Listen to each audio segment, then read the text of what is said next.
안녕하십니까? 예, 우리 나주교회 형제자매님들 뵙게 돼서 반갑습니다. 제가 나주에 처음 와서 어제 곰탕도 맛있게 먹고 진짜 맛이 다르긴 하더라고요.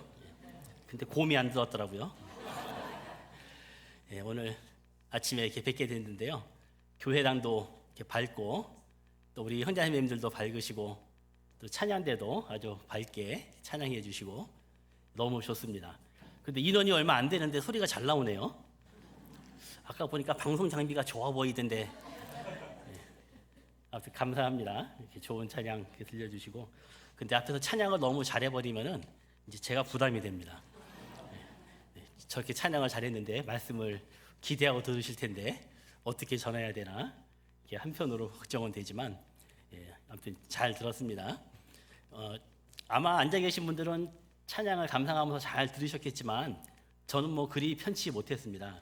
왜냐하면 다음 순서가 저잖아요. 그래서 긴장된 가운데 찬양을 들을 수밖에 없는데요. 아무튼 찬양을 들으면 마음도 이렇게 안정이 되고 이렇게 참 좋은 것 같습니다. 이렇게 앞에 나와서 말씀을 전하는 일이 쉬운 일은 아니거든요. 우리 아주도 모두에 한 번씩 하시죠?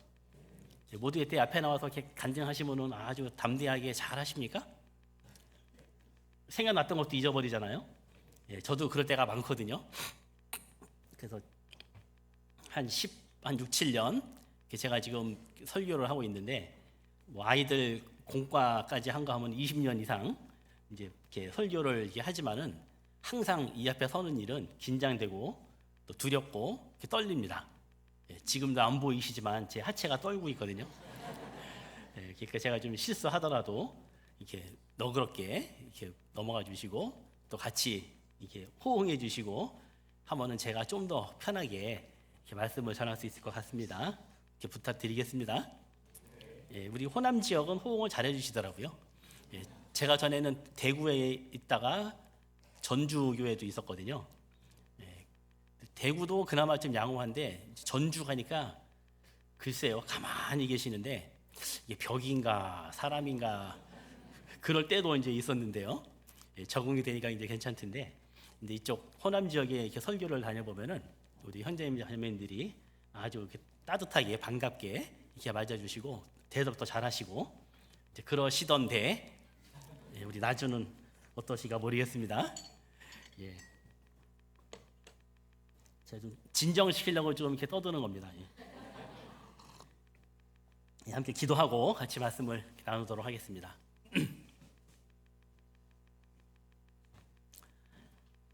자비로우시고 은혜로우신 우리 아버지 하나님, 하나님을 모르고 아무런 소망 없이 오히려 물마심같이 죄만 짓고 살던 저희들을 하나님 구원하셔서 하나님의 자녀 삼아주시고 또 영원한 천국 소망 가운데 살아가게 하시고 또 이렇게 귀한 몸된 교회 안에 함께하며 또 주님을 섬기며 하나님을 찬양하며 또 교제하며 살아갈 수 있게 하시니 참으로 감사드립니다.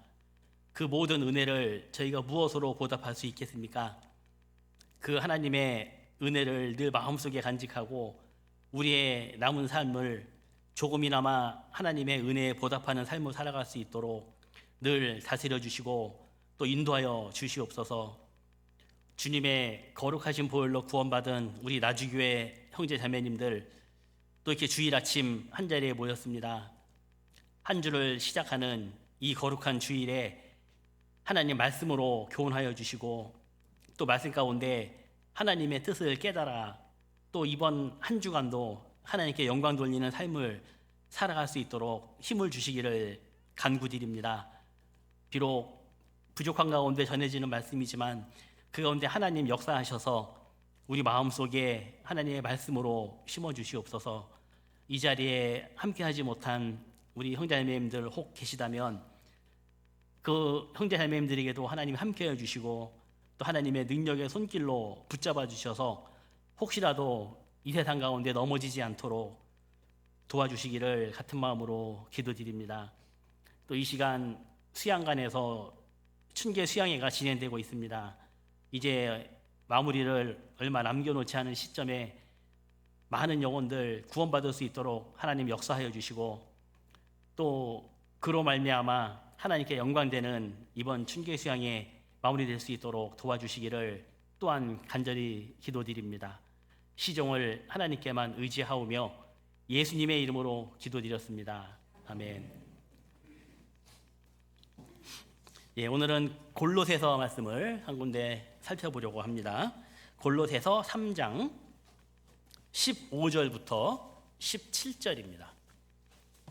신약성경 327페이지입니다. 제 성경은.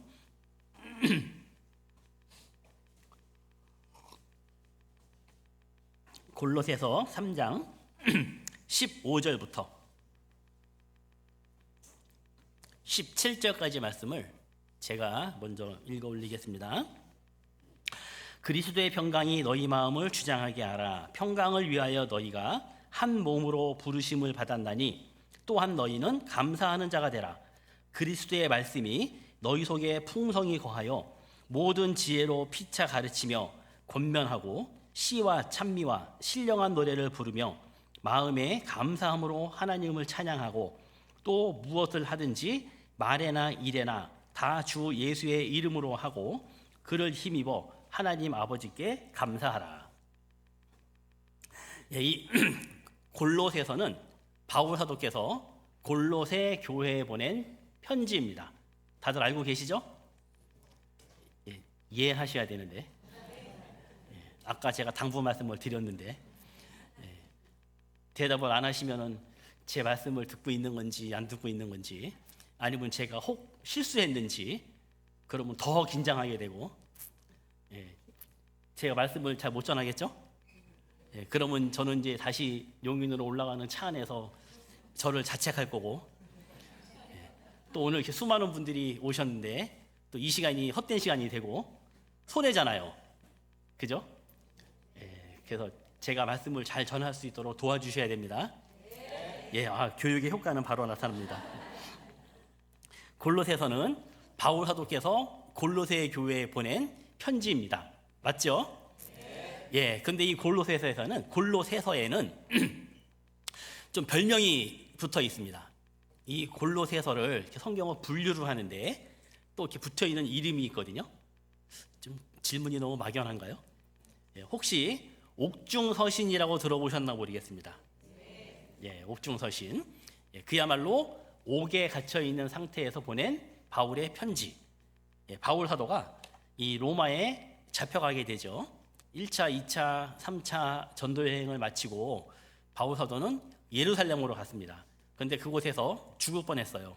그래서 그 바울 사도에게는 로마의 시민권이 있었기 때문에 이 가이사에게 호소하노라 하고 가이사에게 재판받을 권리를 이제 이용해서 예루살렘에서는 죽지 않고 이제 로마로 이제 오게 된 겁니다.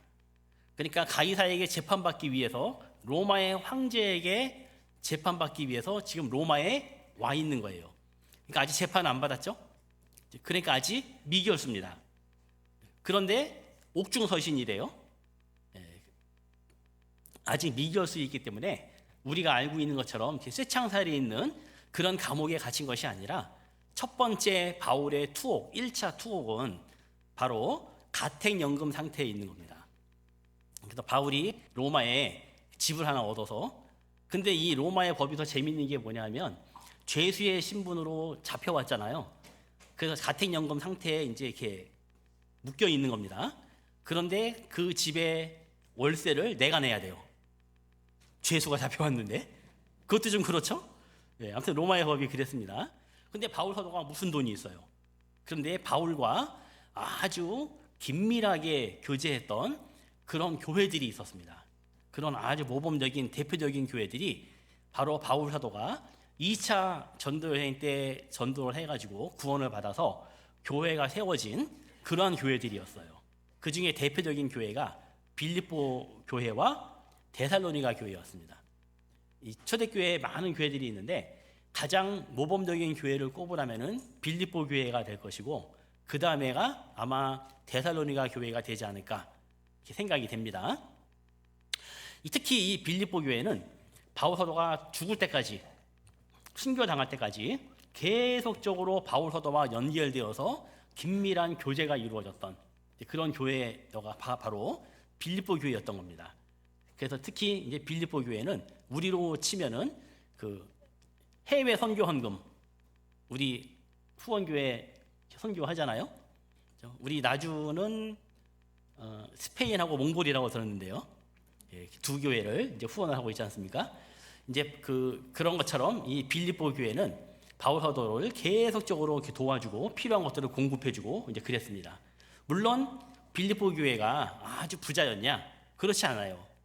그래서 빈궁한 중에도 이 복음을 위해 수고하는 바울 사도를 계속적으로 도와주고, 특히 그 에바브라디도라고 하는 사람을 이 로마까지 보내가지고 이렇게 도와주고 했던 이제 그런 교회가 바로 이 빌립보 교회였습니다. 그렇게 가택연금 상태에 있을 때 이 바울 사도가 편지를 4권을 쓰게 됩니다. 혹시 옥중서신 4권을 아시나 모르겠습니다. 옥중서신 4권. 예. 외우기가 쉬워요. 에베소서부터 순서대로 에베소서, 빌립보서, 골로새서, 그리고 건너뛰어서 빌레몬서, 이렇게. 그래서 그 외우기 쉽게 앞머리만 따가지고 에빌 골빌 외우기 쉽죠?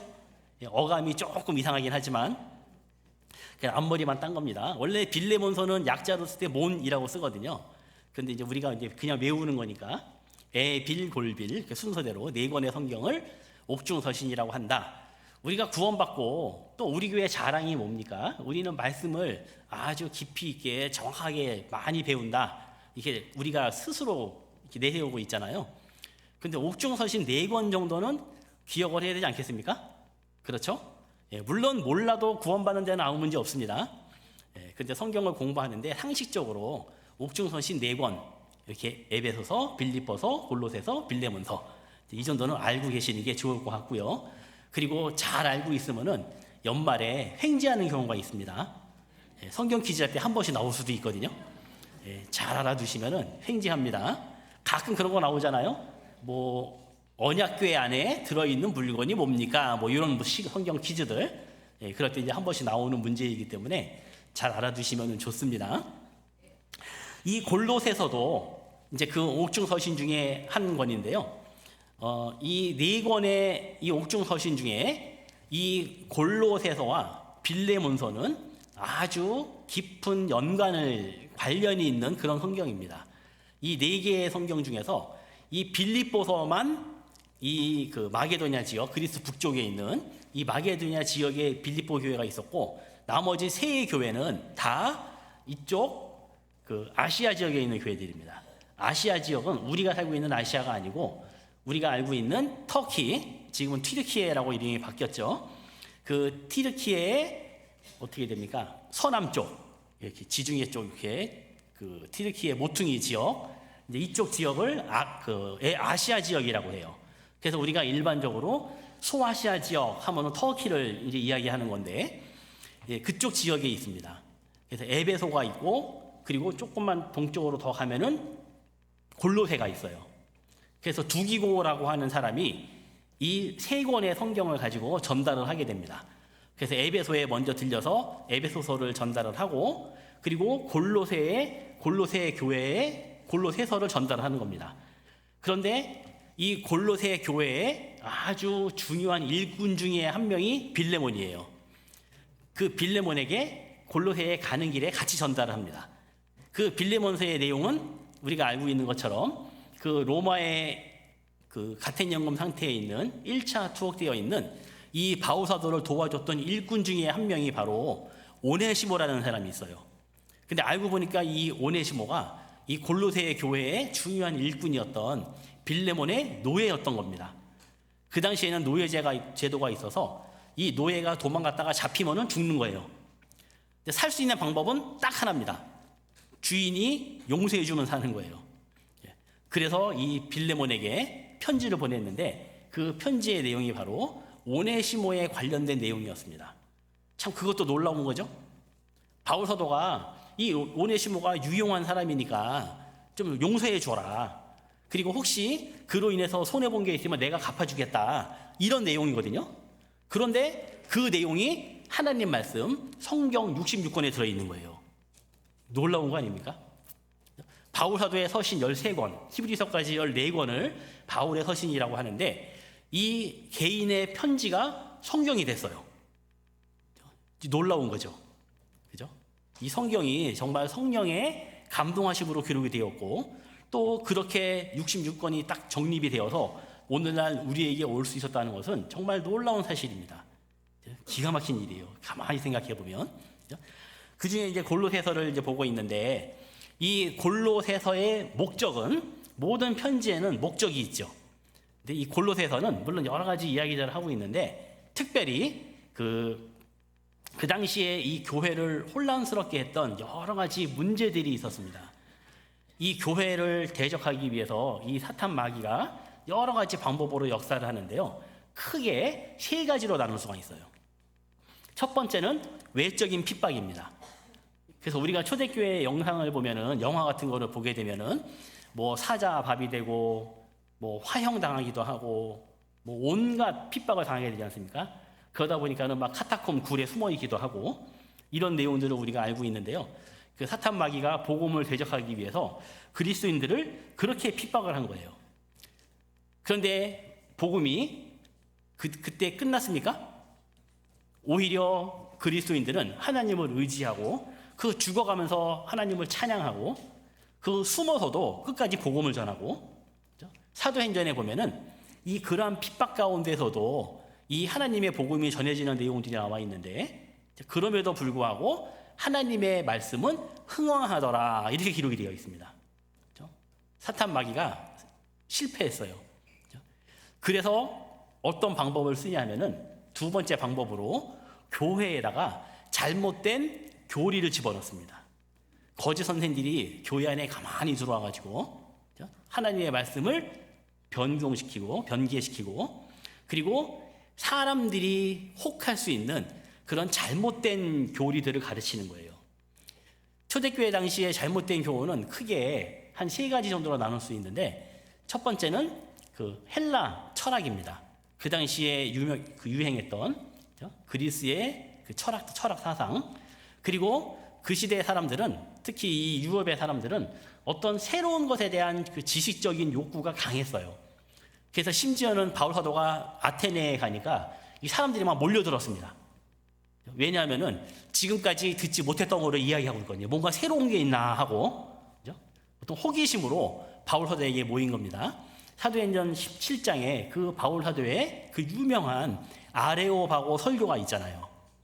그때 사람들이 많이 모였습니다. 그런데 바울의 전도 여행 가운데 아마도 가장 실패한 그런 선교였던 것 같아요. 아테네에서의 선교는. 왜냐하면 그들의 마음이 딴 데가 있으니까. 영적인 것에 궁금하고 하나님의 말씀을 통해서 진리를 깨닫기를 바라는 마음으로 모여야 되는데 뭐 새로운 거 없나 하는 마음으로 모이는 거예요.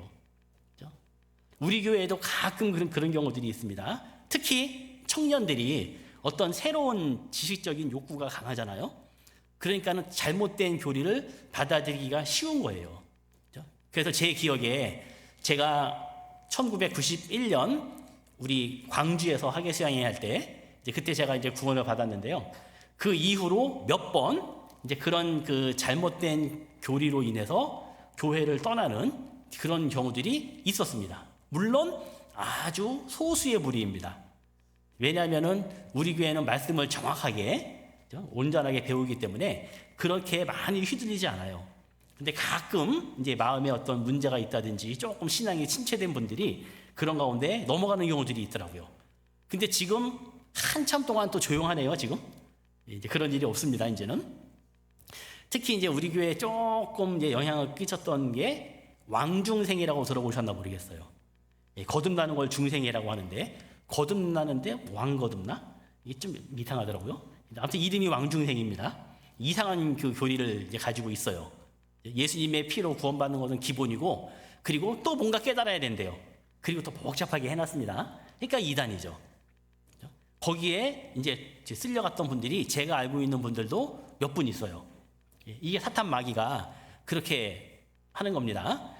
그런데 이 교회사를 보면은 이 잘못된 교리로 인해서 교회가 넘어진 경우가 거의 없습니다. 조금 혼란스럽긴 했는데 넘어지지 않았어요. 그래서 사탄 마귀가 세 번째 방법을 쓰는데 그게 뭐냐면요, 교회를 분열시키는 겁니다. 성령이 하나 되게 하신 것을 힘써 지키라 했는데 그걸 나누는 거예요. 하나님은 모으고 사탄 마귀는 해치고. 특히 어떤 교회에 큰 일이 있으면, 우리 나주교회에 큰 일을 하셨잖아요. 그죠? 우리 용인교회랑 비슷한 시기에 건축을 하셨더라고요. 저희 용인교회도 작년에 1년 동안 계속 공사를 했습니다. 대강당을 하나 새로 짓고, 그리고 기존에 있던 교회당을 리모델링하고 해서 거의 한 1년을 이제 공사를 했거든요. 나주교회는 아마 1년까지는 아닐 것 같은데, 여기만 이렇게 새로 지은 거니까. 그래서 이제 큰 일을 했는데요. 이런 큰 일이 있을 때마다 의견이 나눠지는 거예요. 그죠? 특히 교회 앞에서 일하시는 분들은 형제님들이잖아요. 근데 남자들의 본성이 있는데, 남자들의 본성이 뭐냐면은 머리가 되려고 하는 본성이 있어요. 남자들은. 그렇죠? 우리 자매님들이 끄떡끄떡 하시네요. 그래서 우리 자매님들이 가정을 평화롭게 하는 아주 좋은 방법이 있습니다. 그 본성을 이용하시면 돼요. 머리로 딱 세워주는 겁니다. 그죠? 그 유명한 말 중에 세 개를 손에 쥐고 있는 사람은 남자다. 그런데 그 남자를 손에 쥐고 있는 사람은 여자다. 이런 말이 있어요. 그 본성을 이용하는 겁니다.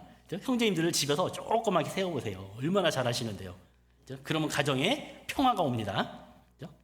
그런데 이제 자매님들이 나도 머리 한번 할란다, 이제 그러면은 문제가 되는 거죠. 이 교회에 사탄 마귀가 그런 내용을 이용을 하는 거예요. 그러다 보니까는 의견 충돌이 생깁니다.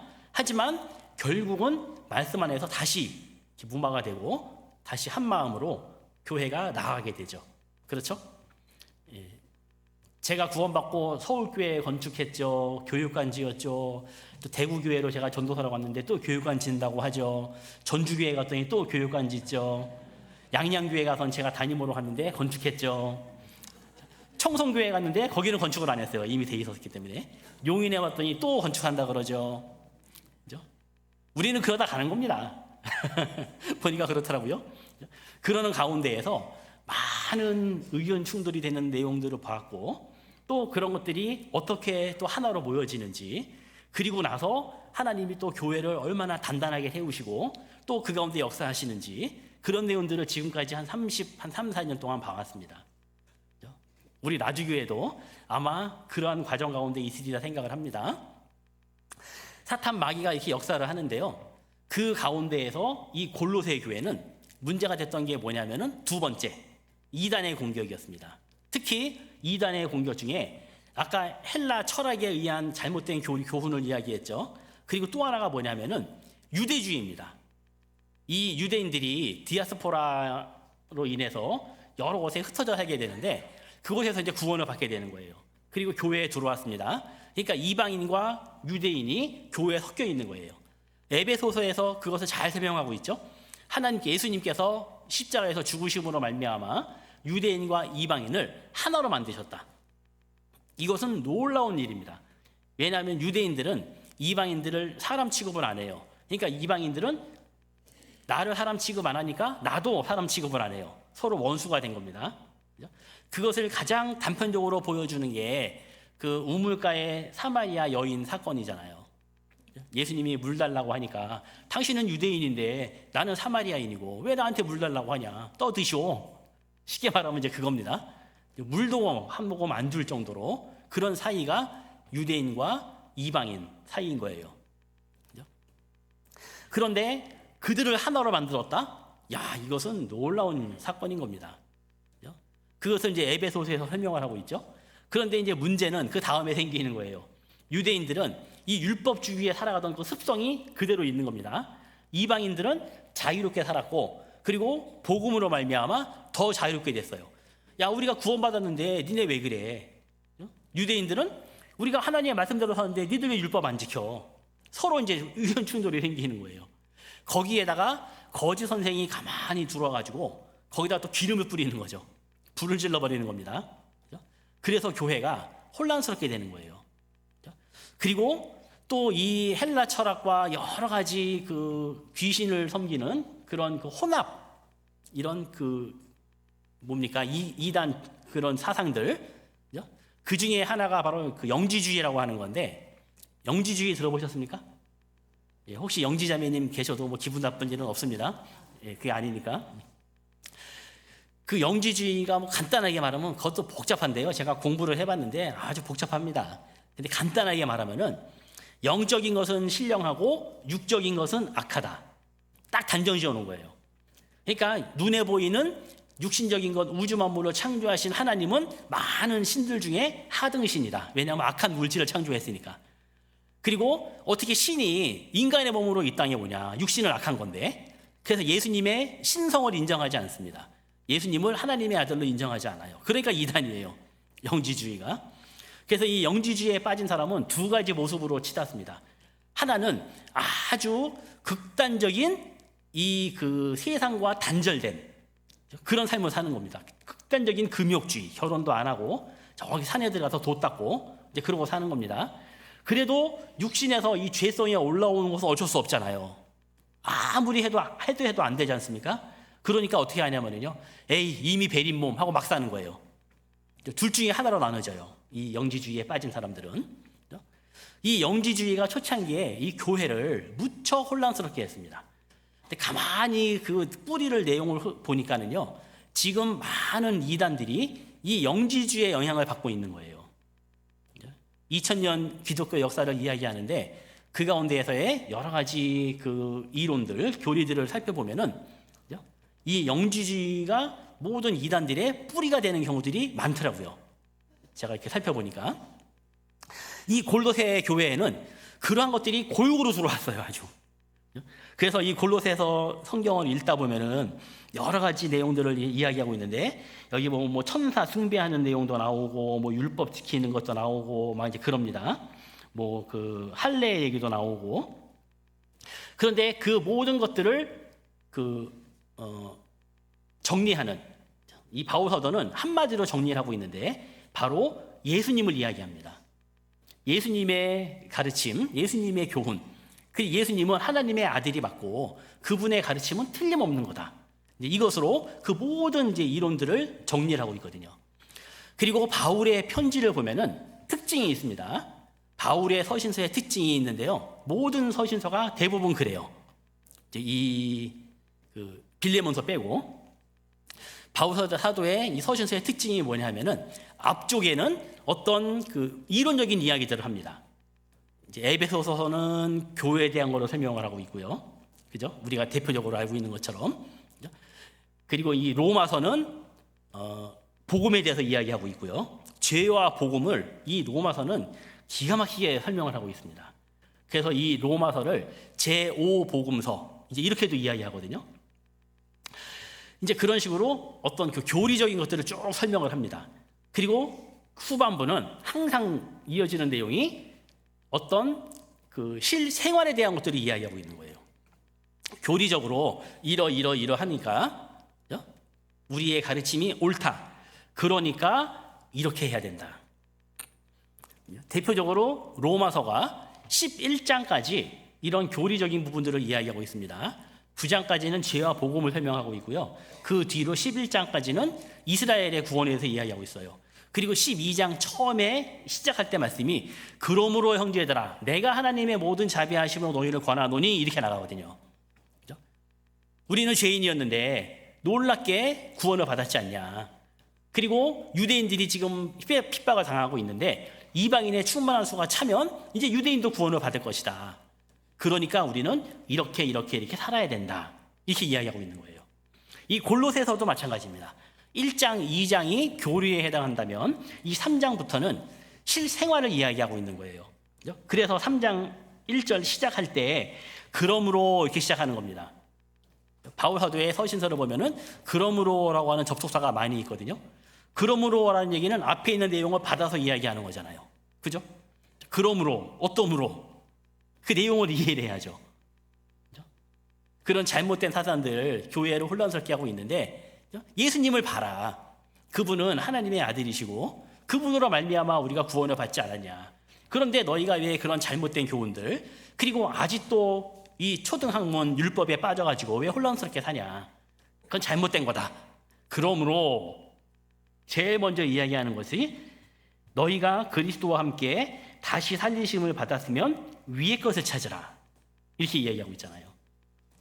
그러면서 쭉 이야기를 하고 있는 겁니다. 그리고 5절부터는 이 구원을 받은 사람이었기 때문에 우리가 배우고 있는 내용이 올바른 진리이기 때문에 어떻게 해야 되냐? 버려야 될 것들을 이야기하고 있는 거예요. 버려야 될 것. 땅에 있는 지체를 죽이라. 음란과 부정과 사욕과 악한 정욕과 탐심, 특히 탐심은 우상숭배니까 이런 것들을 버려야 된다. 그리고 8절에서는 이 모든 것을 벗어버리라. 이 모든 것이 뭐냐 하면 분과 악의와 해방과 너희 입의 부끄러운 말, 거짓말, 또 거짓 행위, 이런 것들을 버려야 된다. 쭉 설명을 하고 있는 거예요. 그리고 13절부터는 이제 취해야 될 것, 버려야 할 것이 있으면은 또 이제 구원받은 그리스도인으로서 취해야 될 게 있죠. 그죠? 그래서 12절에 보면은 긍휼과 자비와 겸손과 온유와 오래 참음을 옷 입고 그랬죠. 또 누가 네게 혐의가 있거든 서로 용납하고, 그리고 주님이 용서하신 것처럼 너희도 서로 용납하고 용서하는 삶을 살아라. 그리고 이 모든 것 위에 사랑을 더해야 된다. 이것이 구원받은 그리스도인들의 올바른 모습이다. 이렇게 버려야 될 것과 취해야 될 것, 이렇게 설명을 하고 있는 거예요. 그러면서 제가 이제 오늘 본문으로 이제 선택한 15절에서는 그리스도의 평강이 너희 마음을 주장하게 하라. 평강을 위하여 너희가 한 몸으로 부르심을 받았나니 또한 너희는 감사하는 자가 되라. 이렇게 이야기하고 있는 겁니다. 구원받았기 때문에 우리는 올바른 진리를 깨닫고 모든 이론을 파하는 강력, 하나님의 말씀으로 우리는 살아가는 사람들 아니냐. 그러니까 우리는 감사하는 자가 되어야 된다. 감사하는 삶을 살아야 된다. 이렇게 이야기하고 있는 거예요. 그래서 아까 제가 대화방에 들어오니까 화면에 띄워놓으셨더라고요. 제목을 감사하는 자가 되라. 우리 사무실 자매님이 물어보길래 제가 알려줬습니다. 제목과 이렇게 정해서. 그래서 오늘 주제는 감사하는 자가 되랍니다. 감사에 대한 내용은 아마 많이 말씀을 들어보셨을 거예요. 그렇게 많은 말씀을 배웠는데 감사하는 삶을 사십니까? 어떠셔요? 하루하루 살아가면서 정말 내 마음에 감사함이 넘쳐서 하나님께 감사합니다 하는 마음으로 사시는지, 간증할 때에는 이것도 감사하고 저것도 감사하고 하는데 정말 살아가면서 내가 감사하는 마음으로 살아가고 있는지 한번 돌아보자는 겁니다. 제가 91년 8월 2일 구원을 받고 지금 34년, 올해 8월 2일이 되면 만 34년이 되는 거죠. 이렇게 생활을 하고 있는데요. 물론 감사할 때도 많았지만 그렇지 않을 때가 많았다고 하는 것이 제 솔직한 고백입니다. 저 자신을 돌아보면 그렇게 하나님께서 은혜를 베풀어 주시고 그렇게 해 주셨음에도 불구하고 감사하는 자가 되지 못한 때를 살 때가 많더라는 겁니다. 그러면서 고민이 됐어요. 왜 감사하라 말씀하셨고, 또 곰곰이 생각해 보면은 감사할 내용들이 많은데, 제가 청년 때 서울교회에서의 어떤 정규 청년의 모임 이런 거 외에 별도로 또 소그룹 모임이 있었어요. 우리 교구에 우리 청년들이 어떤 집사님 가정에서 교제 없는 날 이제 한 번씩 모여서 같이 가까이 사니까 자유롭게 교제도 하고 이제 그랬거든요. 그때 교제한 내용 중에 하나가 뭐냐 하면은 감사할 내용을 써보자는 거예요. 감사할 것들을 써보자. 근데 몇 줄 못 쓰겠더라니까요. 감사할 거를 하는데. 근데 그 집사님이 이야기하는데 온갖 거를 감사하는 거예요. 내가 지금 숨 쉬고 있는 것도 감사, 앉아 있는 것도 감사, 모두 감사, 모두 감사. 근데 따져보니까 정말 다 감사할 일이에요. 그런데 그런 부분들에 대해서 사소한 일이라고, 작은 일이라고 그냥 넘겨버리고 큰 것만 구원해 주셔서 감사. 뭐 우리 엄마 말씀 듣게 해줘서 감사. 뭐 일 잘 되게 해줘서 감사. 아팠는데 몸 낫게 해줘서 감사. 뭐 이런 것만 감사할 줄 알았지. 정말 작은 부분에서 하나님이 세세한 부분까지 보살펴 주심에도 불구하고 그런 부분들은 잊어버리고 사는 경우가 많았다는 겁니다. 그런 생각이 언뜻 들더라고요. 그리고 골로새서를 보는데 여기 감사하는 자가 되라라는 말씀이 딱 눈에 들어오는 거예요. 그리고 이제 좀 묵상을 이제 해봤습니다. 그런데 이 15절의 말씀을 되풀이해서 읽다 보니까 앞부분에 그리스도의 평강이 너희 마음을 주장하게 하라. 평강을 위하여 너희가 한 몸으로 부르심을 받았나니 이렇게 말씀하시잖아요. 자, 우리가 한 몸으로 부르심을 받았죠? 우리는 한 몸입니까? 우리가 구원을 받고 나서 첫 번째 배우는 것이 교회에 대한 내용입니다. 우리 나주교회도 그 새신자 과정이 있나 모르겠는데 그 새신자 과정을 우리 광주교회에서 그 책으로 12가지 주제로 나눠놨는데 아주 체계적으로 잘 나눠놨습니다. 그래서 아마 전국의 많은 교회들이 그 내용을 가지고 새신자부로 운영하고 있는 것 같아요. 근데 저희 용인교회는 12개의 과목이 좀 많아서 8개로 줄였습니다. 그거를 8개의 과정으로 이렇게 2달 동안 이제 하거든요. 한 달에 그 2개씩, 그러니까 4개월이네요. 2주 하니까, 한 달에 2주 하니까 4개월 동안 이제 새신자부 과정을 하고 있는데 그 중에 첫 번째가 이 구원의 확신이고 두 번째가 교회예요. 교회에 대한 내용이 그렇게 중요한 내용입니다. 그래서 이 골로새서에서도 이 교회를 이야기하고 있습니다. 그 1장에 보면은 18절에 그는 몸인 교회의 머리라 그가 근본이요 죽은 자들 가운데서 먼저 나신 자니 이는 만물의 으뜸이 되려 하시며 그랬죠? 교회는 그는 몸인 교회의 머리라 그랬잖아요. 그가 누구냐면 지금 예수님 설명하고 있거든요. 예수님은 이 교회의 머리다. 예수님이 머리가 되시고 교회는 그 예수님의 몸이다. 이렇게 설명하고 있는 거예요. 배우셨죠? 예, 베드로 사도는 건축물에다가 비유를 했습니다. 교회는 건물이다. 예수님이 모퉁이 머릿돌이 되셨고 그 머릿돌에 연결되어 있는 건물이다. 이렇게도 이제 표현을 했습니다. 그리고 바울 사도는 에베소서에서 교회는 그리스도의 신부다. 이렇게 이야기를 하고 있잖아요. 가장 그 보편적이고 중요한 내용이 바로 예수님이 머리고 우리는 몸이라는 겁니다. 그리고 19절에서도 2장 19절에도 머리를 붙들지 아니하는지라 온 몸이 머리로 말미암아 마디와 힘줄로 공급함을 얻고 연합하여 하나님이 자라게 하심으로 자라느니라. 앞에 이렇게 설명을 했어요. 우리는 몸이다. 그래서 이렇게 하나로 한 몸으로 우리는 부르심을 받은 거다. 이렇게 이제 설명을 하고 있는 겁니다. 자, 한 몸으로 부르심을 받았는데 그러면은 하나님께서 우리를 왜 한 몸으로 세우셨냐는 거예요. 우리를 왜 한 몸으로 세우셨습니까? 왜 교회를 이루게 하셨죠? 여기서 대답을 하셔야 되는데 너무 답이 깁니까? 이게 선풍기인가요? 앞에가 좀 덥네요. 근데 불이 안 들어오네. 네, 죄송합니다.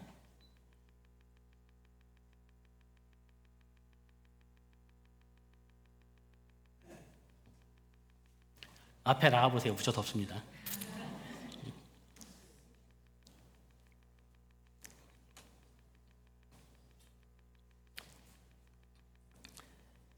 우리를 왜 교회로 이렇게 몸된 교회를 이루게 하셨을까요? 이유가 있잖아요. 그죠? 물론 여러 가지 이유가 있는데 가장 중요한 것은 하나님께서 우리를 교회 가운데에서 보호하고 양육하시고 그리고 교회를 통해서 하나님의 선한 일을 이루어 가시는 거잖아요. 그죠? 그것이 이제 가장 큰 일이고 또 우리가 주로 배웠던 그런 내용이기도 하죠. 그죠? 그런데 바울 사도는 이 골로새 교회에 편지를 보내면서 우리를 왜 한 몸으로 부르심을 받았는가 그걸 이야기하고 있죠. 그 이유가 뭡니까? 저를 보시면 안 됩니다. 여기 성경을 보셔야지. 제가 읽어드렸잖아요. 그죠? 그리스도의 평강이 너희 마음을 주장하게 하라. 평강을 위하여 너희가 한 몸으로 부르심을 받았나니 그랬지 않습니까? 그죠? 우리를 한 몸으로 부르신 이유가 뭐냐? 바로 우리에게 평강을 주시기 위해서라는 거예요. 평강. 예수님이 죽으시고 부활하셨죠? 그리고 제자들에게 이 못자국, 옆구리에 창자국 보여주셨습니다. 그리고 말씀하셨어요. 뭐라고 말씀하셨습니까? 너희에게 평강이 있을지어다. 하나님께서 예수님을 통해서 우리에게 주시고자 하시는 것, 그것은 평강입니다. 돈을 주시는 게 아니고, 병고침을 주시는 게 아니고, 예수님이 공생의 기간 동안에 얼마나 많은 병자들을 고치셨어요.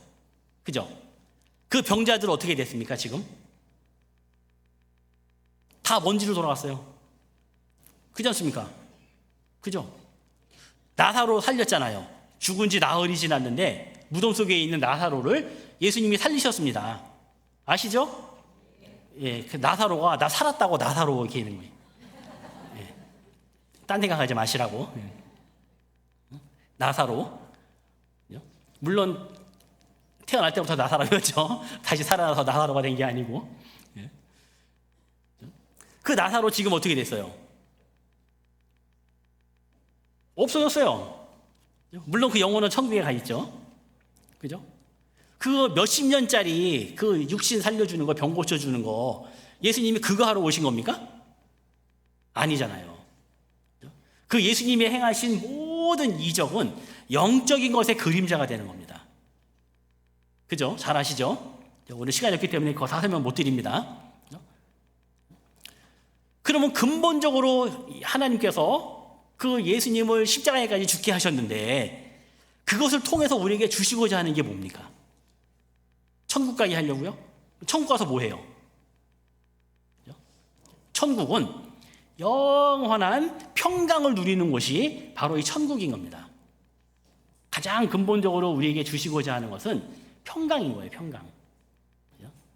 천국에서는 영원한 안식, 평강 가운데 살아가게 될 텐데 그러면 천국에 갈 때까지 그게 문제잖아요. 우리가 두렵고 떨림으로 우리의 생활 구원을 이루는 삶을 살아야 되는데 그러면 그 두렵고 떨림으로 그렇게 몸부림치면서 그 생활 구원을 이루고자 살아가는데 그것을 통해서 얻고자 하는 게 뭡니까? 평강인 겁니다. 내가 경제적으로 어렵다고 하나님께 어떤 물질을 구합니까? 물론 그것도 구할 수 있습니다. 잘못된 게 아닙니다. 얼마든지 구할 수 있죠. 몸이 아파서 좀 병낫기를 간구하십니까? 그 병낫기를 구하라라고 했으니까 하는 겁니다. 당연한 거예요. 그것도 잘못된 게 아닙니다. 하지만 그런 것들만 구하는 것은 악한 겁니다. 잘못된 거예요. 그런 것들만 구하는 것은.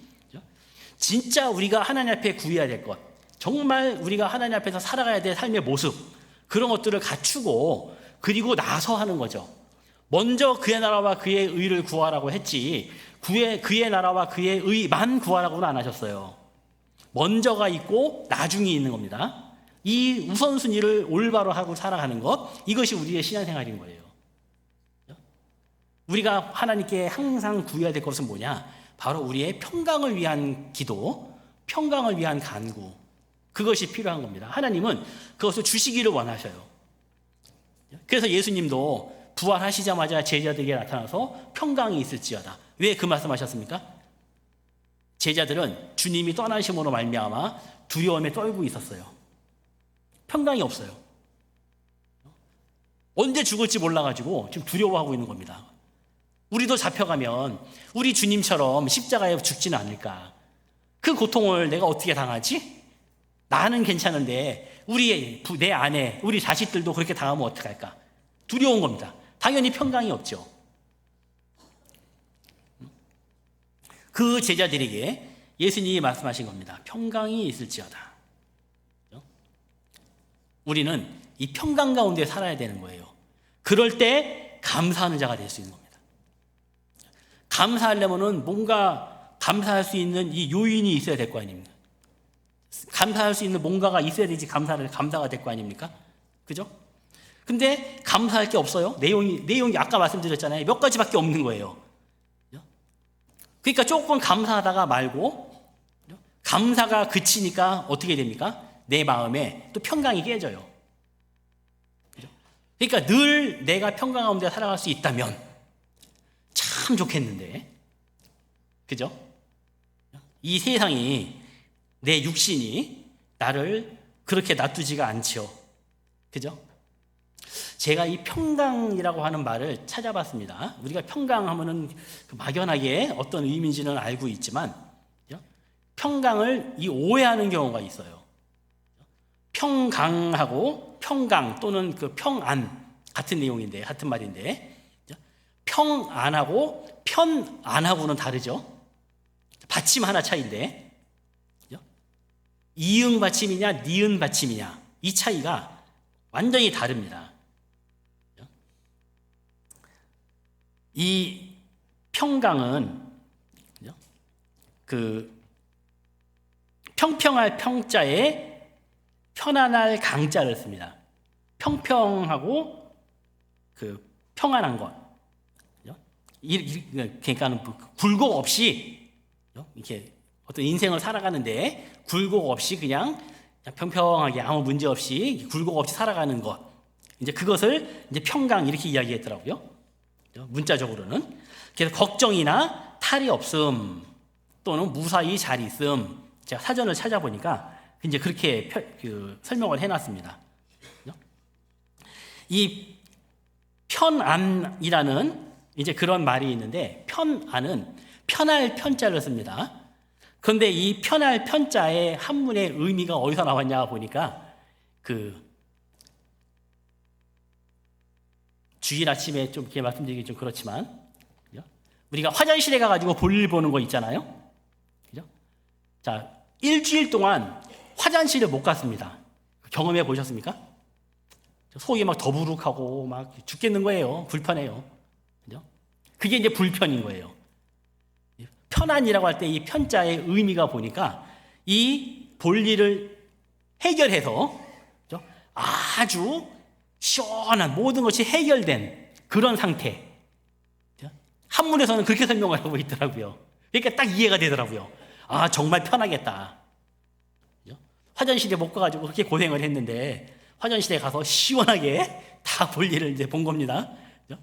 그래서 우리말에도 화장실 들어갈 때하고 화장실 나올 때하고 다르다는 말도 있지 않습니까? 완전히 달라지는 상태인 거예요. 물론 이제 그 속담은 편안한 걸 말하는 건 아니지만 아무튼 이렇게 상태가 완전히 달라지는 거죠. 그래서 기분이 편해지는 것, 그냥 몸이 그냥 편해지는 것. 근데 그게 편안인 거예요. 근데 평안은 그렇지가 않은 겁니다. 편안은 육신적인 거라면 평안은 마음, 내적인 거라고 비교할 수 있는 거죠. 그러니까 하나님께서 우리에게 주시고자 하는 것은 평안, 평강이라는 겁니다. 내적인. 그리고 우리가 알고 있는 것처럼 구원받은 그리스도인들에게는 항상 고난이라고 하는 것이 닥치잖아요. 그죠? 베드로 사도는 뭐라고 말씀하셨습니까? 너희를 핍박하고 욕하고 그런 고난이 있을 때 어떻게 하라고요? 즐거워하라. 그게 평강입니다.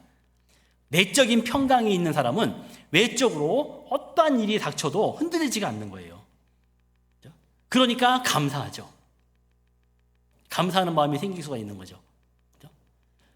그것을 유지해야 되는데 그것을 어떻게 유지할 수 있는가? 그것이 관건이거든요. 그것을 위해서 우리가 늘 이 말씀을 배우고 있다라고 이야기할 수 있는 거예요. 자, 우리 시편 122편을 한 군데 보시겠습니다. 시편 122편.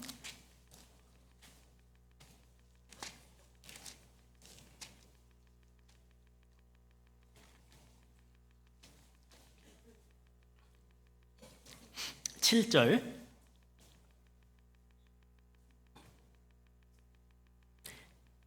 네 성 안에는 평강이 있고 네 궁중에는 형통이 있을지어다.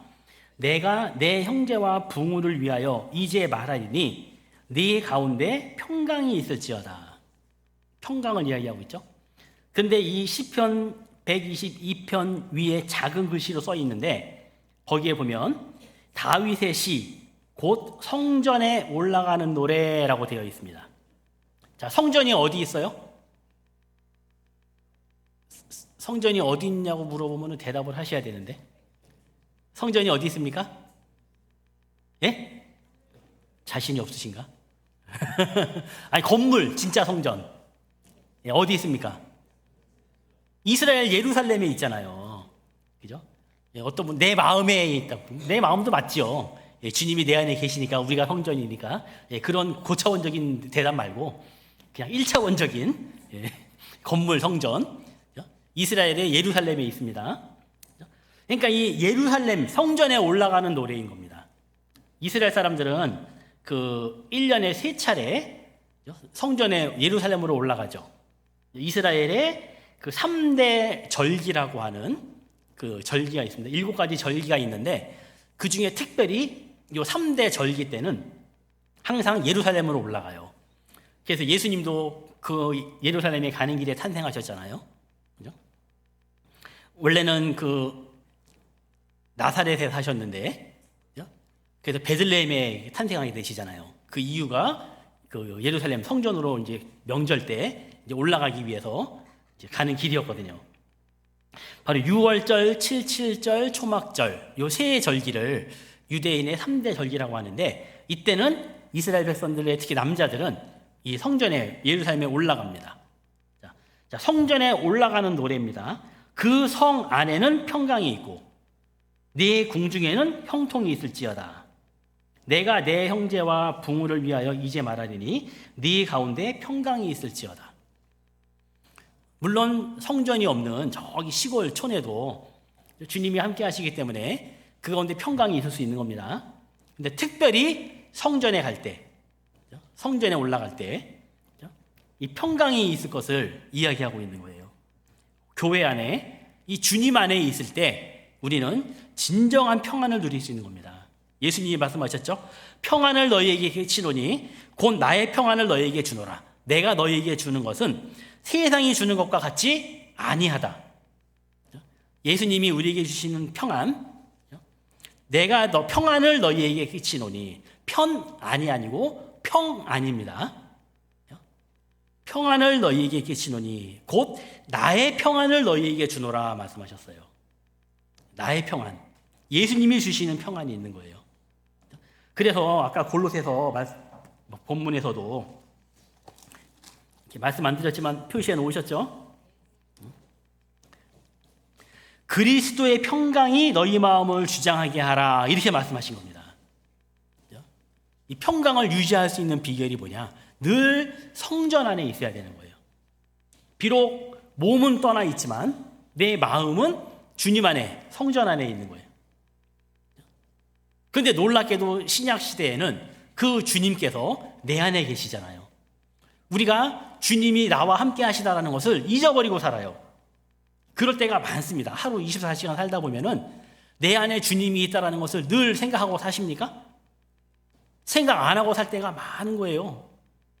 어떤 때는 일주일 내내 생각 안 하다가 수요일 날 교회 와서도 주님이 내 안에 계시다는 거 생각을 안 해요. 생각을 잊어버리고 살아요. 그러니까 평강이 없죠. 내가 주님을 떠나 있는 겁니다. 주님은 내 안에 계시는데 내가 주님을 떠나 있어요. 주님을 떠나서 평강이 있을 수 있습니까? 백화점이나 큰 놀이공원이나 이렇게 다니다 보면은요, 가끔이 아니라 자주 악내 방송이 나와요. 그죠? 청바지에 뭐 노란색 모자를 쓴 어린아이를 보관이 아니죠. 보호하고 있습니다. 보호자는 어디로 오셔서 찾아가세요. 이런 내용들 나오잖아요. 그죠? 아이들이 사람 많은 데 갔다가요. 막 사람이 많으니까 막 뭐 별게 다 있잖아요. 그러다가 엄마 잊어버려요. 처음에는 주변의 것들이 막 신기하니까 모르고 있다가 어느 순간 엄마가 내 옆에 없다라는 것을 인지하는 순간부터 멘붕이 옵니다. 그죠? 그리고 어떻게 해요? 아, 그래, 내가 아까 회전 목마에서 엄마를 잊어버렸지. 거기 가면 엄마가 찾아올 거야 하고 거기 가서 얌전히 기다리고 있습니까? 그러면 좋지요. 찾기 쉽지요. 아이들은요, 그런 생각을 못 하잖아요. 울며 불며 오만 데를 쭉 돌아다닙니다. 그러니까 엄마가 못 찾아요. 그죠? 우리가 하나님을 섬기고 살았는데요, 이 세상의 것을 보면서 하나님을 잊어버리고 사는 거예요. 그러니까 어느 순간 하나님이 없거든요. 그러니까 평강이 깨지고 내 마음은 불안하고 자꾸 다른 것으로 그걸 찾으려고 하는 겁니다. 술도 먹어보고 여행도 다녀보고 연애도 해보고 온갖 것을 다 해봅니다. 돼요, 안 돼요? 되는 것 같지만 얼마 못 가는 거예요. 그죠? 솔로몬은 그것을 어떻게 표현했냐? 세상에 있는 모든 강물이 바다로 흐르는데 그 바다가 넘치지 않더라. 그죠? 생각해 보세요. 이 세상에 있는 모든 강물이 바다로 흘러갑니다. 그러면은 이 육지가 다 잠겨야 될 거 아니에요. 그 바다가 넘쳐가지고. 그런데 넘쳐요, 안 넘쳐요? 안 넘치잖아요. 왜 안 넘쳐요? 수증기로 올라가잖아요. 우리는 배웠지 않습니까? 그죠? 물의 순환. 계속 순환돼요. 그러니까 바다가 안 넘쳐요. 우리는 그 이제 과학적으로 이제 알지만 솔로몬이 그 이야기를 왜 한 겁니까? 사람의 마음을 표현한 거잖아요. 그죠? 사람의 마음은 바다와 같아서 이 세상에 그 어떤 것으로 채우려고 해도 채울 수가 없다. 그래서 해 아래 모든 수고가 헛되고 바람을 잡으려는 거다. 그런데 솔로몬 전도서의 결론이 뭡니까? 그런데 헛되지 않은 게 있다. 그게 뭐예요? 해 아래 이 세상에서가 아니라 주님 안에서 헛되지 않은 게 있다. 그래서 결론이 뭡니까? 이 모든 것을, 이 모든 결국을 내가 들었으니 그러므로 하나님을 경외하고 그 말씀을 순종하는 삶을 살아라. 그것이 헛되지 않은 거다. 그것을 이야기하고 있지 않습니까? 그 솔로몬이 주신 지혜대로 우리가 정말 헛되지 않은 진리, 온전한 것으로 내 안에 채웠을 때 그 중에 가장 으뜸이 뭐예요? 골로새 교회에 여러 가지 이단들이 들어왔을 때 바울 사도가 가장 중요하게 이야기하는 것이 최고가 바로 예수님이라는 거예요. 그 예수님으로 말미암아 내 안에 채웠을 때 우리는 진정한 평강을 누리게 되는 겁니다. 그 평안을 위해서, 그 평강을 위해서 우리가 한 몸으로 부르심을 받았다는 것을 이야기하고 있는 겁니다. 그러면서 또한 너희는 감사하는 자가 되라. 자, 평강을 위하여 너희가 한 몸으로 부르심을 받았나니 그랬잖아요. 받았으니까 어떻게 하는 거예요? 감사하는 자가 되라. 그것을 우리에게 알려주고 있는 겁니다. 그 그리스도의 평강, 그 예수님의 평강으로 우리가 늘 살아갈 수 있다면 정말 좋을 텐데요. 이사야서에 보면 여호와께서 말씀하시되 악인에게는 평강이 없느니라. 당연하죠. 그런데 우리는 이제 구원을 받아서 하나님 앞에 의인의 신분에 있잖아요. 그죠? 의인의 신분에 있는데 의인의 삶을 못 살아요. 신분은 의인인데 자꾸 악인의 삶을 살아요. 그러니까 악인에게는 평강이 없느니라. 죄송합니다. 악인이라고 말씀드려서. 그죠? 악인처럼 살 때도 있다라는 거예요. 하나님 앞에 잘못된 삶을 살 때가 얼마나 많은지 모르겠습니다. 제가 구원을 받고 신앙생활을 하면서 가장 괴로울 때가 있었어요. 구원받지 않은 가족들로부터 반대에 부딪히고, 직장에서 혼자 구원받은 사람으로서 신앙을 지키기 위해서 여러 가지 불이익도 당하고 왕따도 당하고. 근데 저는 제가 왕따 시켰어요. 회식하러 가면은 밥 먹는 거 좋지요. 근데 밥만 먹습니까? 온갖 일 하고 다니는 거예요. 심지어는 제가 청년 때요, 강남에 있는 나이트클럽 가봤어요. 연말에 막년회 한다고 강남 호텔 나이트클럽을 가는 거예요, 세상에. 도망가려고 했는데 도망갈 수가 있어야죠. 잡혀가가지고 한쪽 구석에 막 번쩍번쩍 하는데 앉아가지고 땅콩 주워 먹고 앉아있는 겁니다. 못할 노릇이죠. 그죠? 저만 맹견신이니까 비틀거리는 사람들 다 수습해가지고 집에 데려다주고 저는 제일 마지막에 집에 가고 다음날 정산 출근도 저만 정산 출근하고 일도 나만 혼자 정상적으로 일하고 그죠? 그러다가 이제 딴 사람들은 막 뭐 사우나 가서 누워 있고 뭐 구석에서 뭐 쓰러져 있고 그러면은 술 먹었으니까 막 하고 이해하고 저는 일하다가 커피 한 잔 먹고 있으면 저놈은 근무 시간에 커피 먹는다 그러고 이게 더러워서 해먹겠습니까? 우리 그러고 살잖아요. 이 세상에서. 그죠? 우리가 왜 그렇게 삽니까? 세상 사람들과는 다른 모습으로 살아가는 겁니다. 그래서 우리를 비방하는 거예요. 뭐 잘못해서 비방하는 게 아니고. 그죠? 그런 불이익을 우리는 당하며 살고 있잖아요. 그죠? 그렇게 왕따도 당하기도 하고, 이제 그러기도 사는데, 그죠? 우리가 그런 가운데서 믿음을 지키고 살아야 되지 않겠습니까? 그런데요, 그렇게 당해도 나는 큰 문제 안 되는 거예요. 그죠? 왜냐하면은 나는 직장 생활 돈 벌러 왔지, 내가 그 사람들하고 뭐 어울리려고 온 게 아니거든요. 내가 어울리는 이유는 기회가 되면 전도하려고 어떻게든지 좀 이렇게 친절하게 해주고 좀 이렇게 친하게 하려고 하는 거지. 내가 뭐 그 사람들하고 재밌게 해서 내가 어떤 뭐 승진하고 뭐 잘 되려고 그 가운데 제가 삽니까? 그게 아니거든요. 그게 아니니까 그래 나 진급 안 해도 좋다 월급만 올려라. 이제 그리고 이제 살았는데요. 이 우리가 평강 가운데 사는 것 그것은 너무너무 중요한 겁니다. 주님이 주시는 이 평안은 세상이 주는 것과는 다릅니다. 이 주님이 주시는 평강으로 말미암아 살아가는 삶, 그런 삶을 살 때 감사하는 삶이 되고요. 세상의 것으로 채우려고 하면은 나를 채울 수가 없는 거예요. 그러니까 평강이 깨지니까 감사도 못하게 되는 거죠. 돈에 얽매이고 이 세상에 얽매이고 어떤 게임, 뭐 여행, 뭐 스포츠, 뭐 이런 것들, 심지어는 어떤 애완동물 이런 것들로 인해서 내가 어떤 위안을 찾으려고 하면은요, 그것은 한계가 있는 겁니다. 조금 되다가 마는 거예요. 제가 텔레비전에 요즘 보면은 그 가끔 가다가 이렇게 한 번씩 채널 돌리다 보면은 이제 그 여러 가지 프로그램들이 나오는데요. 제가 어느 날 프로그램들을 보면서 딱 깨달은 게 있어요. 제가 저녁 때는 이제 주로 집에 가서 밥을 먹거든요. 그리고 보통 한 11시, 12시에 이제 퇴근을 하게 되는데 집에 오면은 이제 씻고 바로 잠이 안 오잖아요. 그럼 뭐 YTN 뉴스도 보고 이러면서 이렇게 채널을 돌리다 보면은 여러 가지 프로그램들이 나와요.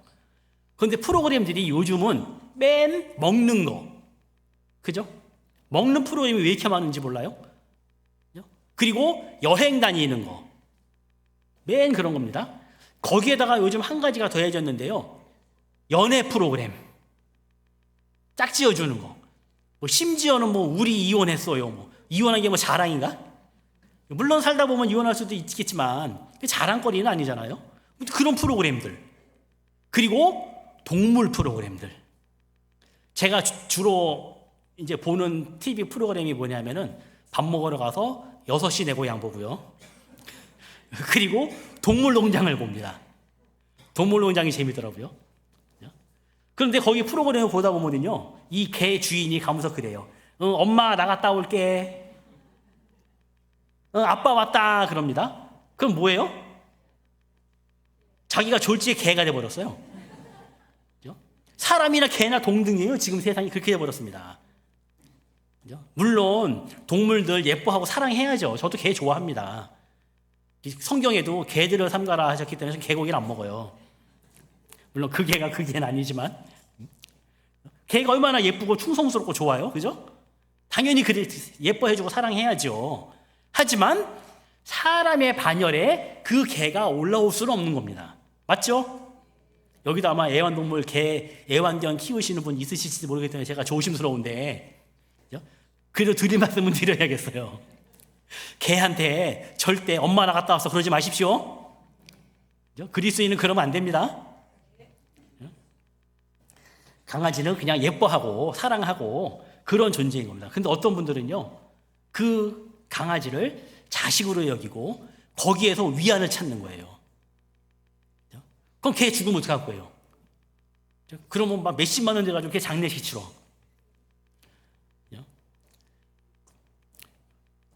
그 돈으로 몽골에 보내면 좋을 텐데.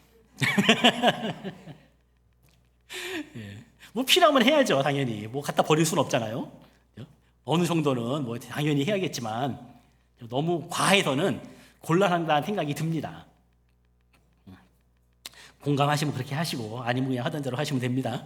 그거는 중요한 거는 정말 우리가 어디에서 위안을 얻고 어디에서 평강을 얻고자 하는 거라는 것을 지금 말씀드리는 거예요. 세상이 주는 것은 우리의 근본적인 것을 채울 수 없습니다. 그죠? 골로새서 1장을 보시죠. 1장 2절을 보시면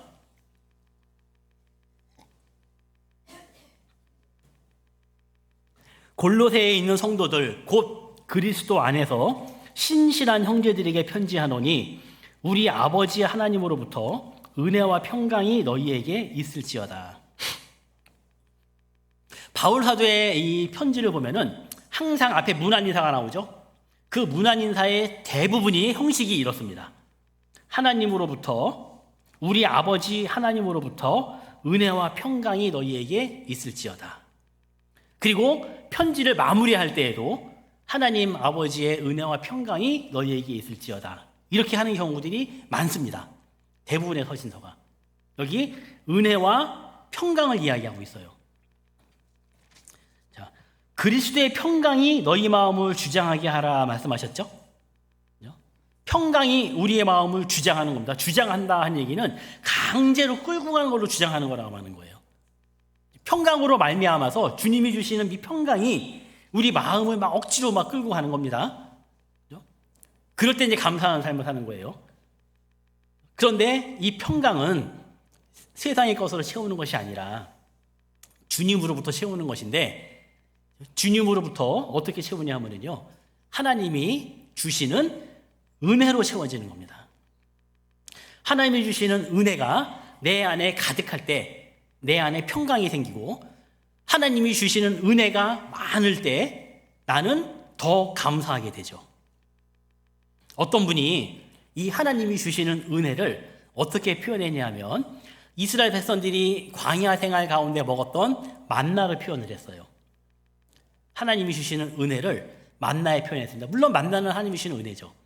이 세상의 모든 사람이 먹는 식물은 다 땅에서 나옵니다.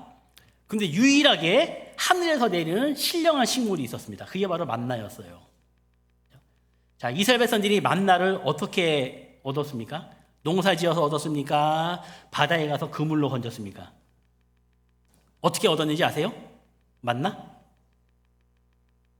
만나를 어떻게 만나죠? 네? 만나의 뜻은 이것이 뭐다냐? 그것이 이름이 됐습니다. 뭔지 모르니까 이것이 무엇이냐 이스라엘 백성들이 그랬거든요. 그래서 만나가 돼버렸어요. 이름이 뭔지 모른다 그 얘기입니다. 그 하나님이 주시는 그 신령한 식물을 사람들이 어떻게 알겠어요? 그것은 세상이 주는 것과 다른 겁니다. 놀라운 식물이요, 식량이었어요. 그런데 그 만나는요 새벽에 이슬처럼 내립니다. 해가 뜨면 싹 녹아버려요. 눈처럼. 새벽 이슬이 영롱하게 맺혀 있다가 해가 뜨면 다 증발해버리잖아요. 그죠? 이 만나가 마치 그랬습니다. 그래서 만나를 먹기 위해서는 부지런해야 돼요. 해 뜨기 전에 일어나서 그릇을 가지고 나가면은요, 이 진 사면에 널려 있습니다.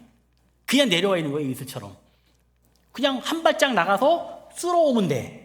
이게 만나입니다. 그 만나가 뭐라고요? 만나를 뭐에 비유한다고요? 이 말씀을 집중해서 들으셔야 되는데. 제가 지금 만나 이야기하는 게 아니고 하나님의 은혜 이야기하고 있지 않습니까? 말씀 들을 때 가만히 들으시면 안 됩니다. 생각하고 들으셔야지. 지금 저 사람이 뭐 때문에 저 이야기하고 있는가? 저 목사가 저 이야기를 왜 하지? 개 이야기를 왜 하지? 요것만 생각하시면 안 되는 겁니다. 무슨 목사가 무슨 도몰농장을 봐. 이런 거 생각하시면 안 되는 겁니다. 제가 뭐 때문에 그 얘기했어요. 그거를 딱 잡고 있으셔야죠, 맥락을. 그죠? 하나님의 은혜가 만나와 같다 말씀드렸죠. 그 얘기는 뭐예요? 우리 주변에 하나님의 은혜가 쫙 펼쳐져 있는 겁니다. 그걸 내가 걷어오면 되는 거예요. 그럼 그것이 내 은혜가 되는 겁니다. 오늘 댁에 가서 조용히 묵상해 보십시오. 그런가 안 그런가? 우리 여기 어르신들도 많이 계시는데 수십 년 인생을 살아오셨잖아요. 그 인생을 살아오신 거, 구원받기 전도 마찬가지입니다. 그 살아오신 인생을 가만히 생각해 보세요. 그리고 그 가운데 하나님을 연결해 보십시오. 저는 가난한 집에 태어나가지고 어렵게 살았습니다. 저는 학교 다닐 때 중학교 때부터 제가 돈 벌어서 공부했어요. 그래서 걱정 없이 좋은 옷 입고 맛있는 거 먹고 사는 친구들을 보면서 그렇게 부러웠습니다. 그리고 부모님에 대한 원망을 하기 시작했어요. 욥처럼 나의 생일을 저주했습니다. 내가 왜 태어나가지고 이러고 살아야 되는가? 차라리 안 태어났으면 이 고생은 안 하는데 그랬거든요. 근데 제가 24살 때 구원을 받았는데 그리고 나서 쭉 신앙생활 가운데 제 삶을 되돌아보니까는요, 그 모든 것들이 놀라운 하나님의 섭리고 하나님의 은혜였다는 것을 깨달았습니다. 그래서 그 원망했던 그 부모님들이 불쌍해 보이기 시작한 거예요. 그리고 제가 자식을 낳아서 아들을 키워보니까 아버지의 마음을 조금은 이해하겠는 거예요.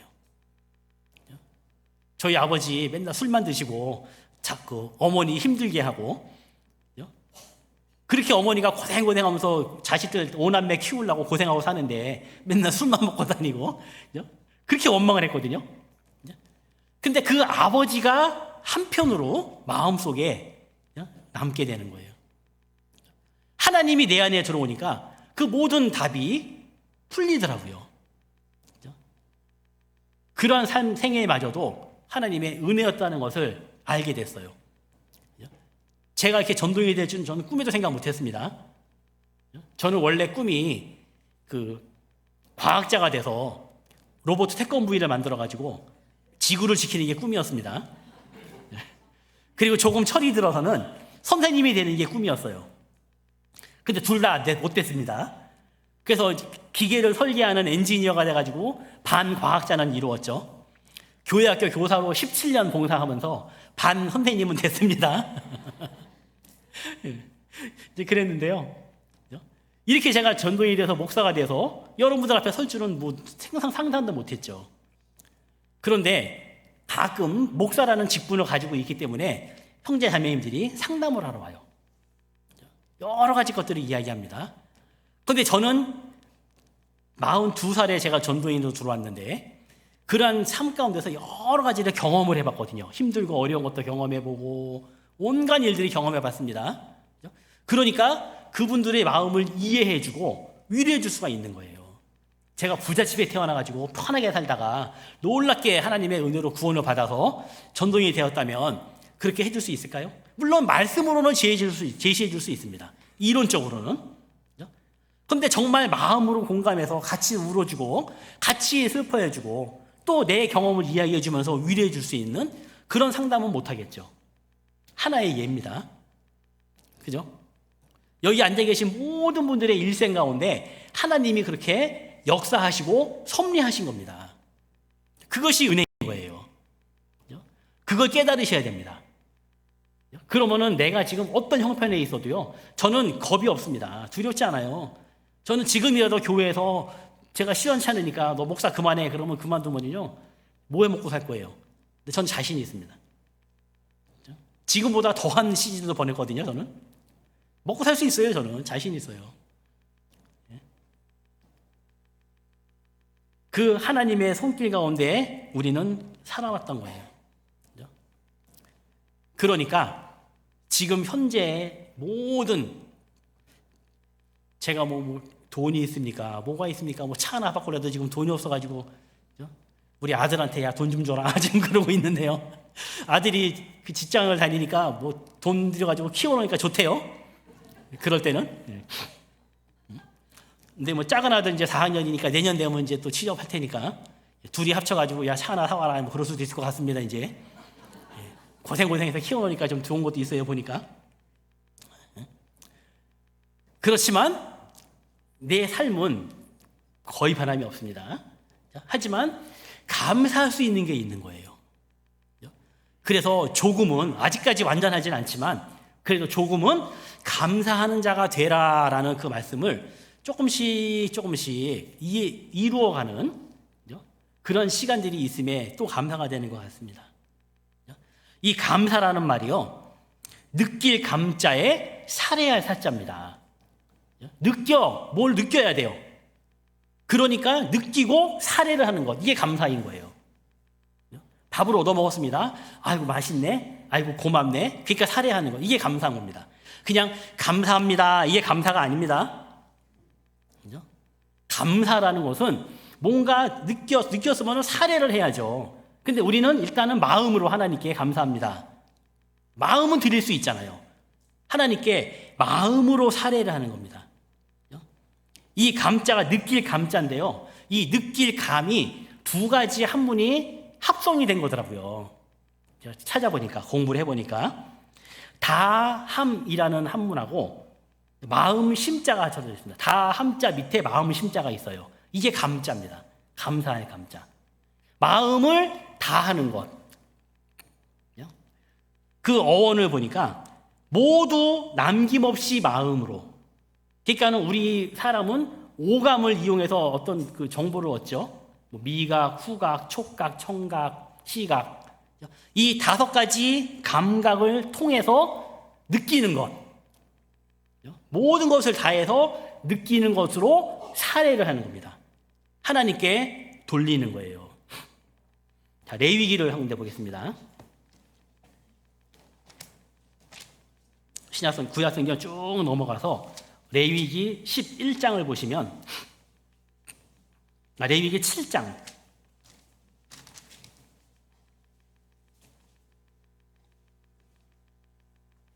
레위기 7장 11절.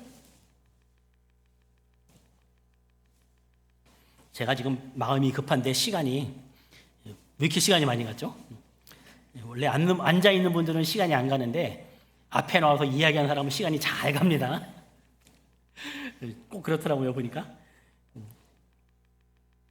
제가 올라가는 차표를 못 끊어가지고 광주로 가야 되거든요. 그래서 빨리 끝내야 되는데 7장 11절에 여호와께 드릴 화목제 희생의 규례는 이러하니라. 만일 그것을 감사함으로 드리거든 기름 섞은 무교병과 기름 바른 무교전병과 고운 가루에 기름 섞어 구운 과자를 그 감사 희생과 함께 드리고 또 유교병을 화목제의 감사 희생과 함께 그 예물에 드리되 하면서 이 감사제, 화목제를 드리는데, 화목제가 뭐냐면은 화목하게 하는 것. 예수님이 화목제를 드렸죠. 십자가에 죽으셔서 하나님과 사람 사이를 화목하게 하신 거예요. 그래서 십자가가 막대기가 2개입니다. 세로로 하나가 있죠. 하나님과 사람 사이를 화목하게 하는 겁니다. 가로로 하나 있죠. 도저히 섞일 수 없는 유대인과 이방인을 하나로 하신 겁니다. 이 안에 여러 형제들이 할머니들이 계십니다. 살아온 환경도 다르고 배움도 다르고 인격도 다르고 모든 것이 달라요. 하지만 하나가 되는 거예요. 그죠? 왜요? 예수님 때문에. 예수님의 십자가로 피로 말미암아 화목하게 하신 거예요.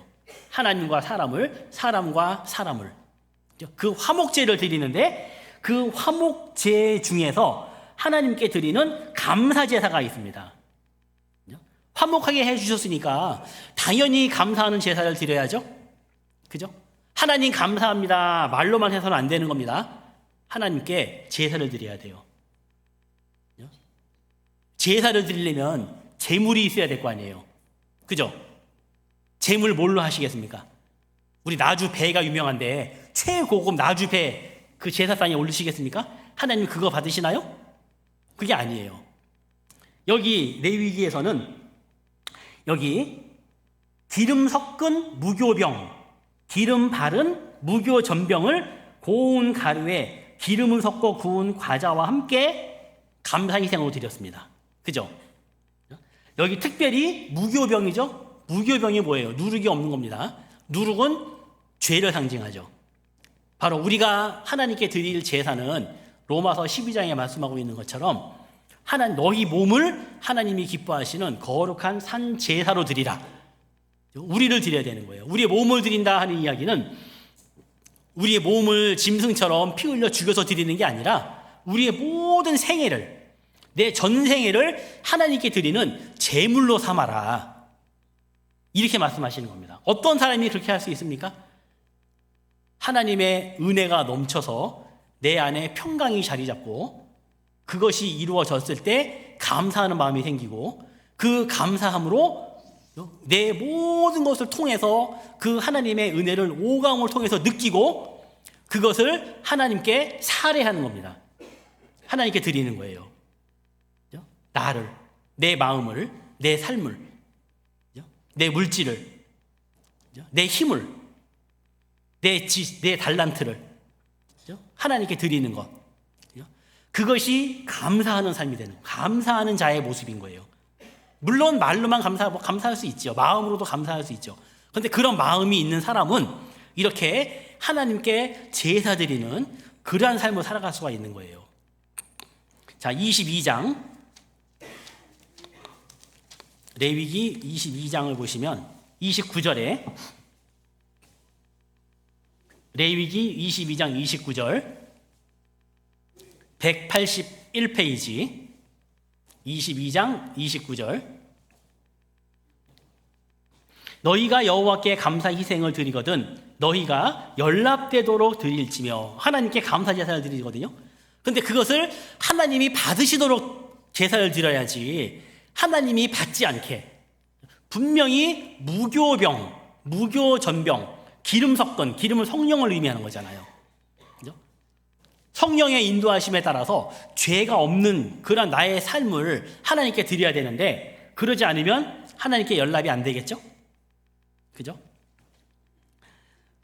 우리는 놀랍게 구원을 받았고 그 가운데에서 그리고 나서도 하나님의 놀라운 은혜 가운데 살아가고 있습니다. 그죠? 그 하나님의 은혜가 우리 안에 가득하게 되고 그로 말미암아서 감사하는 그러한 삶을 살아가게 되는 거예요. 그런데 우리는 어떤 좋은 일이 있으면 감사하지만 안 좋은 일이 있으면 감사하는 마음이 없어지잖아요. 그죠? 우리가 자주 부르는 찬양 중에 은혜 찬송에 이런 노래가 있습니다. 오늘 숨을 쉬는 것 감사 나를 구원하신 것 감사 내 뜻대로 안 돼도 주가 인도하신 것 모든 것 감사 들어보셨죠? 그죠? 내 뜻대로 안 돼도 주가 인도하신 것 내 뜻대로 안 되는데도 감사하는 거예요. 그죠? 내게 주신 모든 것 감사 때론 가져가심도 감사 하나님이 주신 거는 감사할 때 많아요. 그런데 하나님이 가져가기도 하십니다. 감사가 되십니까? 내게 고난 주셔서 주 뜻 알게 하신 것 모든 것 감사 이런 찬양이 있어요. 정말 어떠한 상황에서도 하나님께 감사할 수 있는 그런 신앙을 가지면 참 좋겠는데 그죠? 그 관건은 내 안에 평강을 유지해야 된다는 겁니다. 이 세상에 어떤 풍파가 몰려와도 거기에 흔들리면은 내 안에 평강이 깨져버립니다. 그러기 위해서는 또 은혜로 가득 채워야 돼요. 그죠? 그럴 때 우리는 더욱 하나님께 감사하는 삶을 살아갈 수 있게 되는 겁니다. 자, 시편 136편을 보겠습니다. 136편 더 드릴 말씀이 있는데 시간이 많이 갔기 때문에 제가 시간을 잘못 썼어요. 그래서 정리를 해야 되겠습니다. 시편 136편